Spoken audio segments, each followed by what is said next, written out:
Join me as I try to bring comfort to a crying baby using just my voice and some soothing words. Inspired by Jesus, when we think of comfort, we often imagine it being offered to adults going through tough times. But what about the littlest among us? Infants who cry out for reasons we can't always understand are in just as much need of comfort.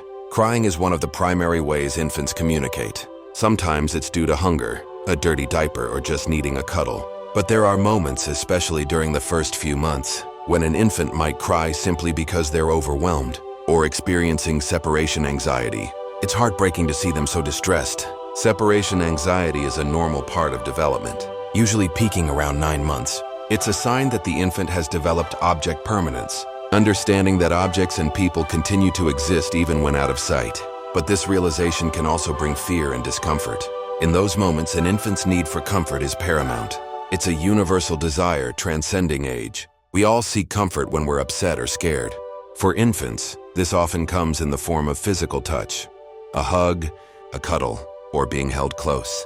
The Bible speaks a lot about comfort. One of the most comforting aspects of Christianity is the idea that Jesus is always with us, offering love and solace. In Matthew 11:28, Jesus says, "Come to me, all you who are weary and burdened, and I will give you rest." This promise of rest and comfort isn't limited to adults. It's a universal offer of peace. In the Psalms, we find numerous references to God being a comforter. Psalm 23, for instance, paints a vivid picture of guidance and comfort, even in the darkest of times. This isn't just a distant promise. It's an everyday reality for those who seek it.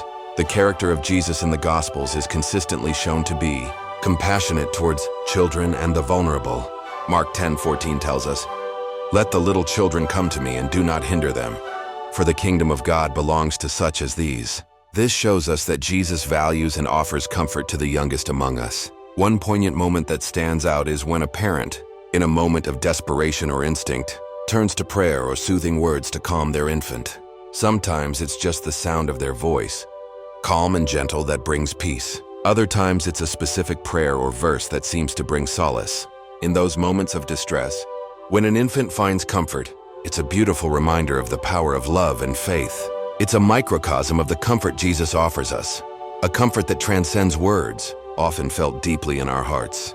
To summarize, Jesus offers comfort not just to adults but to infants and the vulnerable as well. His message of love and peace is universal, and it's something we can all experience daily.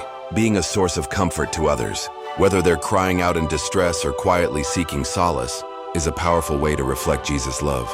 If you have a personal story about how faith or comfort has impacted your life, I'd love to hear it in the comments below. Also, be sure to check out my other videos where we explore themes of faith, love, and how they intersect with our everyday experiences.